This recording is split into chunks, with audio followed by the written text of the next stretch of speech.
नमस्कार।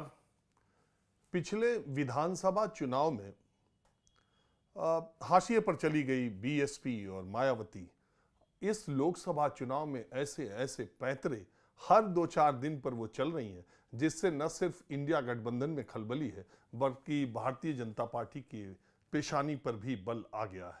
मैंने इसके पहले के वीडियो में आपको बताया था, आज फिर 9 सीटों पर मायावती ने अपने उम्मीदवारों का ऐलान किया, तो एक बार फिर भारतीय जनता पार्टी की चिंता और इंडिया गठबंधन की चिंता बढ़ गई। इन 9 सीटों में सबसे ज्यादा अगर आप देखें तो मुझे भी और आपको भी और बीजेपी को भी सबसे ज्यादा हैरत अगर हुई है तो वो है जौनपुर की सीट पर, जहां श्रीकला सिंह, जो कि धनंजय सिंह की पत्नी है और धनंजय सिंह इस वक्त जेल में है, उनकी पत्नी को बीएसपी ने टिकट दे दिया। आपको मालूम है कि 2009 के लोकसभा चुनाव में बीएसपी कैंडिडेट के तौर पर धनंजय सिंह ने वहां से जीत हासिल की थी।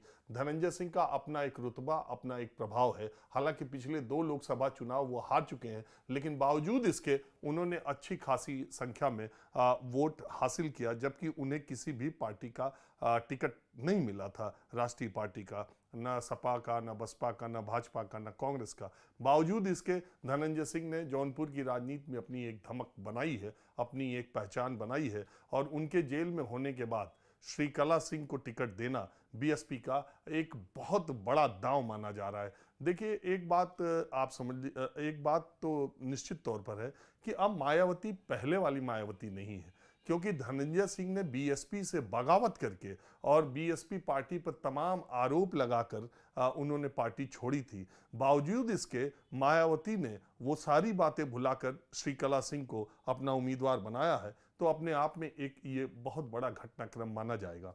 जौनपुर लोकसभा सीट पर जो लोग चुनाव लड़ रहे हैं, उसमें बाबू सिंह कुशवाहा, एक समय में बाबू सिंह कुशवाहा की हैसियत बीएसपी में नंबर 2 की हुआ करती थी। उन्होंने भी मायावती से बगावत की। एनएचआरएम घोटाले के बाद बाबू सिंह कुशवाहा पर तमाम आरोप लगे थे। उन्होंने बाद में मायावती से बगावत कर दी, अपनी पार्टी बनाई। बाद में वो समाजवादी बीजेपी में गए थे, हालांकि जब नितिन गडकरी बीजेपी के राष्ट्रीय अध्यक्ष बने, लेकिन बाद में बवाल हुआ जब बाबू सिंह कुशवाहा के भ्रष्टाचार के आरोपों पर, तो बीजेपी ने से वो खुद अपनी सदस्यता उन्होंने वापस ले ली थी। बाद में समाजवादी पार्टी उन्होंने ज्वाइन की। उनकी पत्नी को गाजीपुर से लोकसभा का चुनाव लड़ाया गया, लेकिन वो वोट अच्छा खासा हासिल करने के बावजूद वो जीत न सके थी। देखिए, बहुत लोग मेरी इस बात से सहमत होंगे कि कुशवाहा सैनी समाज में, मौर्य समाज में, जो हैसियत स्वामी प्रसाद मौर्य की राजनीतिक रूप से या पकड़ की दृष्टि से है या केशव मौर्य की है, उससे कहीं ज्यादा बाबू सिंह कुशवाहा इस समाज के एक मजबूत नेता माने जाते हैं। तो उन्हें गाजीपुर से लड़ाया गया था, इस बार जौनपुर से लड़ाया गया। कुशवाहा वोटों को देखकर, यादव वोटों को देख के, मुसलमान वोटों को देख के पहले चर्चा थी कि धनंजय सिंह को टिकट अखिलेश यादव की पार्टी से मिल सकता है, लेकिन मैंने खुद ही अखिलेश यादव से एक कार्यक्रम में सीधे सीधे पूछ दिया था, तो उन्होंने कहा था कि हमारी पार्टी से संभव नहीं है। वजह यह है कि धनंजय सिंह की समाजवादी पार्टी के कुछ नेताओं से पुराने समय से राजनीतिक लड़ाई चलती रही है। उसमें पारसनाथ यादव, जो सपा के एक महत्वपूर्ण नेता रहे हैं, उनके साथ भी है। हालांकि राजनीति में कोई स्थायी दुश्मनी या स्थायी दोस्ती नहीं होती है। अगर धनंजय सिंह को सपा से टिकट मिलता तो वो बहुत ही मजबूत कैंडिडेट होते, लेकिन मायावती ने ऐन मौके पर ऐसा कैंडिडेट जौनपुर से उतारा है कि अब चुनाव परिणाम यानी 4 जून से पहले कोई ये नहीं कह सकता कि जौनपुर का चुनाव कौन जीतेगा, क्योंकि भारतीय जनता पार्टी ने, कहने को कृपा शंकर सिंह जौनपुर के हैं, लेकिन वो स्थानीय प्रत्याशी इस दृष्टि से नहीं है कि जौनपुर में उनका बहुत रहना, जौनपुर में बहुत उनका होना नहीं है, क्योंकि वो लंबे समय तक महाराष्ट्र में रहे, महाराष्ट्र की राजनीति में रहे, गृह राज्य मंत्री रहे हैं, कांग्रेस के नेता रहे हैं बहुत लंबे समय तक। उनको बीजेपी ज्वाइन करा के जौनपुर से चुनाव लड़ा तो रही है। जौनपुर से तो केपी सिंह 2014 का चुनाव जीत चुके हैं, जो स्थानीय है और जिनके परिवार का भी अपना एक राजनीतिक इतिहास है, लेकिन उनको छोड़कर कृपा शंकर सिंह को बीजेपी ने उतारा है। धनंजय सिंह 24 घंटे 365 दिन जौनपुर में रहने वाले नेता हैं और लगातार वो हर चुनाव लड़ते रहे हैं, जब से वो चुनाव लड़ रहे हैं। अगर आप देखें 2002 से लेकर 2002 का विधानसभा बहुत कम उम्र में धनंजय सिंह ने जीता। वो भी उस समय उनके साथ बहुत सहानुभूति थी, क्योंकि आपको मालूम होगा कि धनंजय सिंह पर इनाम था और वो फरार चल रहे थे। पुलिस ने एनकाउंटर कर दिया 4 लोगों को। उसमें अखबारों में खबर निकली कि धनंजय सिंह मुठभेड़ में मारा गया। दरअसल वो धनंजय सिंह नहीं थे। बाद में धनंजय सिंह हाजिर हुए और उन्होंने जेल में रहते ये चुनाव लड़ा। उनकी बहनें, उनके परिवार के लोग पूरा निकल करके उन्होंने प्रचार किया और सहानुभूति की लहर में 2002 में धनंजय सिंह एक तरह से निर्दल, हालांकि उनको टिकट लोजपा का था शायद उस वक्त, एक तरह से निर्दल मानिए उत्तर प्रदेश में 2002 का चुनाव जीता, 2007 का विधानसभा चुनाव जीता, 2009 का चुनाव जीता। तो इस तरीके से लोकसभा भी वो पहुंच गए। लेकिन 14 के बाद वो लगातार 14, 17, 19 और 22 4 चुनाव हार चुके हैं। लेकिन अभी आप देखें तो जिला पंचायत अध्यक्ष उनकी पत्नी श्रीकला सिंह है। तो 365 दिन और 24 घंटे धनंजय सिंह जौनपुर की राजनीति में अपने आप को प्रभावी बनाए रखने में कामयाब रहे हैं। तो इस दृष्टि से बाबू सिंह कुशवाहा बांदा के रहने वाले हैं और जो समाजवादी पार्टी के कैंडिडेट है, रहने वाले जौनपुर के कृपा शंकर सिंह है, लेकिन उनका पूरा आधार, पूरी जड़ें, सारा कुछ उनका मुंबई में है। अब धनंजय सिंह स्थानीय है, जिला पंचायत अध्यक्ष उनकी पत्नी है, लगातार जिले स्तर पर आपको मालूम है कि काम धाम। इसके अलावा धनंजय सिंह वहाँ रहते हैं। धनंजय सिंह की मायावती से अदावत के बाद भी धनंजय भी उनसे टिकट लेने गए और मायावती ने भी उनको टिकट दे दिया। अब जौनपुर की लड़ाई इतनी दिलचस्प हो गई कि 2 लाख वोटर राजपूत हैं, 2 लाख वोटर करीब करीब यादव हैं, 2.5 लाख के करीब दलित हैं। तो ये सब गणित मिल करके जौनपुर के चुनाव को उसने बहुत दिलचस्प बना दिया। मैंने गाजीपुर के चुनाव के बारे में आपको बताया ही था, जो मैंने टिकटों की घोषणा से पहले मैंने आपको बता दिया था कि वहां से टिकट किसको मिलने जा रहा है और उन्हीं को टिकट मिला है। तो वहां की भी लड़ाई और भारतीय जनता पार्टी के लिए परेशानी का सबब ऐसा मायावती ने इस बार टिकटों का बंटवारा किया है कि यह समझ ही नहीं आ रहा है कि कहां इंडिया गठबंधन को चोट लग रही है और कहां बीजेपी पर हमला हो रहा है। इतनी हमलावर वो भारतीय जनता पार्टी पर इन दिनों अपनी रैलियों में हो रही हैं। मैं आज नगीना लोकसभा क्षेत्र में हूं, जहां से चंद्रशेखर चुनाव लड़ रहे हैं, और यहां पर आने से उन्होंने कहा कि कुछ मनुवादी पार्टियों के प्रलोभन में कुछ छोटे छोटे लोग आपका वोट बांटने के लिए आ गए, उन पर आप ध्यान मत दीजिएगा। देखिए, देश में कुछ भी हो जाए, उत्तर प्रदेश में कुछ भी हो जाए, जो 14 से 15% SC वोटर है, वो मायावती और हाथी चुनाव चिन्ह को छोड़ के जाने वाला नहीं है। वो हाथी पर ही जाएगा। पिछली बार 40 लोकसभा सीटों में हाथी चुनाव चिन्ह नहीं दिखा, तो आज तक ये रहस्य बना हुआ है कि दलित मतदाता उन 40 सीटों पर समाजवादी पार्टी की तरफ गया या उसमें से अधिकांशतः वोट कमल के फूल पर गया। क्योंकि बैलेट पेपर पर जब दलित मतदाताओं ने हाथी नहीं देखा तो वो किधर गए, ये अपने आप में है एक बहुत पहेली सी है। राहुल गांधी अमेठी से हार गए, इसकी बहुत बड़ी वजह यह माना जाता है कि बसपा का कैंडिडेट अमेठी में नहीं था। वहां के 1 लाख दलित मतदाताओं ने 1 लाख से ज्यादा, उन्होंने जब शायद बैलेट पेपर पर नहीं देखा तो उन्होंने हाथ के पंजे के बजाय कमल के फूल को अपनाना सही समझा।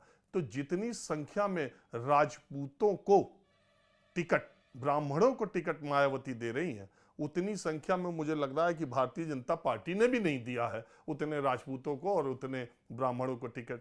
मेरठ की जिन 8 सीटों पर देखिए चुनाव हो रहा है, मैंने लिखा है मेरठ की जिन 8 सीटों पर चुनाव हो रहा है वो पहले चरण का, उन पहले चरण की 8 सीटों पर बीजेपी के पास 1, 2, 3 सीटें थी। 2 सीट समाजवादी पार्टी के पास थी और 3 सीट बीएसपी के पास थी। बीजेपी के पास 3 ही थी। पिछले 8 जो पहले चरण में चुनाव हो रहा है उसमें बीजेपी के पास 3, गठबंधन के पास 5 सीटें थी। अभी जो चुनाव हो रहा है इसमें रामपुर की सीट पर सपा का और भाजपा का सीधे सीधे मुकाबला है। वहां बीएसपी मुकाबले में उतना दिखाई नहीं दे रही है। मुरादाबाद में भी समाजवादी पार्टी और बीजेपी का ही है। जो 2 सीटें समाजवादी पार्टी की पिछली बार थी, समाजवादी पार्टी ही वहां पर लड़ाई में अभी भी मानी जाएगी। लेकिन सहारनपुर, और बिजनौर और नगीना, इन तीनों सीटों पर बीएसपी जहां जीती थी वो इस बार भी बहुत जबरदस्त टक्कर में है नगीना से। हालांकि मनोज कुमार को समाजवादी पार्टी ने उठाया है और वो जज रहे हैं, उनको टिकट दिया। पूरी ताकत नगीना में लगाई जा रही है और नगीना में मायावती भी अपनी ताकत लगा रही हैं और बीजेपी का कैंडिडेट भी अपनी ताकत लगा रहा है। और ये त्रिकोणीय संघर्ष में क्या होगा ये कहना बड़ा मुश्किल है। बिजनौर की सीट पर आरएलडी को वो कोटे में मिली है, उससे 2014 में बीजेपी का जो चुनाव था वो जीते थे भारतेंद्र सिंह, लेकिन 2019 में बीएसपी के मलूक नागर ये चुनाव जीते। इस चुनाव में बीएसपी से वो चले गए, अब वो चले गए हैं आरएलडी में। आरएलडी के कोटे में ये सीट आई है, चंदन चौहान वहां से लड़ रहे हैं, लेकिन वहां पर बिजनौर सीट पर भी बीएसपी बहुत जबरदस्त लड़ाई में है। मेरठ का तो भगवान राम जो है अरुण गोविल, उनका तो कहानी मायावती की वजह से बहुत ही दांव पेच में आ गई है। आप जानिए मेरठ लोकसभा सीट बसपा की बहुत मजबूत सीट रही है। पिछली बार मतगणना के दौरान हाजी याकूब कुरैशी को पहले विजेता घोषित किया गया था, बाद में रिकाउंटिंग हुई तो 5-6 हजार वोट से हाजी याकूब कुरैशी हार गए थे। बसपा इसके पहले भी लगातार वहाँ उनके मुस्लिम कैंडिडेट, उनका नाम भूल रहा हूँ, वहाँ से लोकसभा जीते हैं। बसपा हमेशा वहाँ मेरठ में मजबूत रही है और पहली बार मायावती ने ये दांव खेला कि बीएसपी को कैंडिडेट वहाँ मुस्लिम नहीं उतारा, वहाँ पर हिंदू उतारा, त्यागी को उतारा। और त्यागी बेल्ट में श्रीकांत त्यागी की घटना से पश्चिमी उत्तर प्रदेश के त्यागी बेल्ट के लोगों में एक गुस्सा, एक नाराजगी थी पहले, हालांकि वो कम हुई है। लेकिन दूसरी तरफ सहारनपुर के में मुस्लिम कैंडिडेट उतार करके इमरान मसूद जो इंडिया गठबंधन के, उनके सांस फुला दी है। राघव लखनपाल की प्रॉब्लम इसलिए जो बीजेपी के कैंडिडेट है उनकी सांस इसलिए फूल रही है कि त्यागी समाज के लोग सहारनपुर में जाके उनके कैंडिडेट, बीएसपी के कैंडिडेट को अपना समर्थन दे रहे हैं और बीएसपी के कैंडिडेट के लोग मेरठ में आके दलित मुस्लिमों से त्यागी समाज को बीएसपी के कैंडिडेट को वोट करने की बात कर रहे हैं।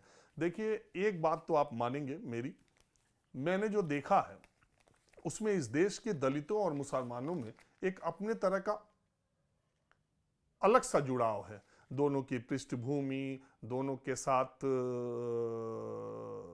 जो स्थितियां हैं समाज में, पढ़ाई लिखाई में, नौकरियों में, गरीबी में, रोजगार में, और अक्सर आप देखेंगे कि शहरों में या दूसरे गांव में भी देखेंगे तो दलित बस्ती के आसपास ही मुसलमानों की भी बस्ती रहती है और इनमें एक आपस का जो दलित मुस्लिम गठजोड़ भारत की राजनीति में आज़ादी के बाद से एक तरह से बना ही हुआ है और वो टूटता नहीं है। मुलायम सिंह हमेशा इस बात को कहते थे कि मुझे मौलाना मुलायम तो सब कहते हैं, लेकिन मुसलमानों का वोट मुझे कभी उतना नहीं मिलता है। हमेशा वो बीएसपी, कांग्रेस, समय की परिस्थितियों के हिसाब से बीएसपी और कांग्रेस में ये वोटों का बंटवारा हो जाता है। तो बीएसपी ने दलित मुस्लिम गठजोड़ अगर जोड़ लिया, और जो वो प्रयोग मायावती इस बार कर रही हैं कि कैंडिडेट्स की जाति अलग कर दे रही है, राजपूत को उतार दिया गाजीपुर से, जौनपुर से उतार दिया, अतहर जमाल लारी को बनारस से उतार दिया, अब वो बुनकरों का वोट, अतहर जमाल लारी बुनकरों में बहुत फेमस है, तो अब वो अजय राय कांग्रेस पार्टी से चुनाव जो लड़ेंगे, आधा तो उनके आप समझिए कुल्हाड़ी मार दी मायावती ने अपना कैंडिडेट देके। अब इसी तरह से आप आजमगढ़ की सीट को देखिए, मैंने आपको पिछले वीडियो में बताया था बीजेपी के जो कैंडिडेट हैं दिनेश लाल निरहुआ, उनके लिए परेशानी का सबब कर दिया भीम राजभर को उतार करके। लल्लू सिंह के लिए फैजाबाद में एक दिक्कत की बात कर दी, बांदा में ब्राह्मण कैंडिडेट उतार करके उन्होंने बीजेपी के लिए एक परेशानी खड़ा कर दी। जहां भी फॉरवर्ड कैंडिडेट आएगा, दूसरी जाति का कैंडिडेट आएगा और वहां पर दलितों का वोट की, तो मैं बात आपको, आप चुनाव परिणाम के बाद देखिएगा कि मायावती से दलित वोट बिल्कुल भी, मैं इसलिए कह रहा हूं कि मैं लगातार पिछले 6-8 महीनों में दलित बस्तियों में कम से कम मैंने 20 प्रोग्राम किए और मुझे यही पता चला कि एक भी दलित मतदाता उत्तर प्रदेश में मायावती का साथ छोड़ने के लिए तैयार नहीं है, चाहे वो कितना भी बड़ा लाभार्थी हो, उसको कितना भी लाभ मिल रहा हो, इसकी उसको कोई परवाह नहीं है। तो हाथी चुनाव चिन्ह 80 लोकसभा सीटों पर है। मैंने आपको बताया मायावती अपने पैंतरे से, अपनी चाल से बीजेपी और इंडिया गठबंधन दोनों के लिए परेशानी का सबब बन रही है। 2 महीना पहले जो देश में राजनीतिक माहौल था, वो चुनाव होते होते वैसा माहौल अब दिखाई जमीन पर नहीं दे रहा है। परिणाम जो होंगे उसको आगे देखा जाएगा। इतना जरूर है कि सब पार्टियों में बड़ी अलग तरह की बेचैनी है। और अभी मेरठ में आज ही क्षत्रियों का एक और सम्मेलन हुआ और उसमें काफ़ी संख्या में लोग आए और मुझे पता ये चला है कि क्षत्रियों के बीच में ये चर्चा है कि अगर बीजेपी को हराना है तो समाजवादी पार्टी या अखिलेश की तरफ जाने से अच्छा है जिन सीटों पर बीएसपी के कैंडिडेट मजबूत हों उन पर बीएसपी की तरफ जाया जाए। हालांकि ये डैमेज कंट्रोल करने के लिए मेरठ 3 बार योगी आदित्यनाथ आ चुके हैं, कल फिर आ रहे हैं और वो क्षत्रिय समाज को समझाने की कोशिश करेंगे। लेकिन मायावती ने ब्राह्मण, राजपूत, त्यागी, हर वर्ग के राजभर और बदायूं से, जहां शिवपाल के बेटे आदित्य चुनाव लड़ रहे हैं, वहां से भी मुस्लिम खान को उम्मीदवार बना दिया है। आपको मालूम है कि पिछला चुनाव बदायूं से धर्मेंद्र यादव सिर्फ इसलिए हार गए थे कि कांग्रेस के जो सलीम शेरवानी है वो चुनाव लड़ गए और मुस्लिम मतदाता उनकी तरफ चले गए। 60,000 वोट पाए, 18,000 से धर्मेंद्र यादव चुनाव हार गए।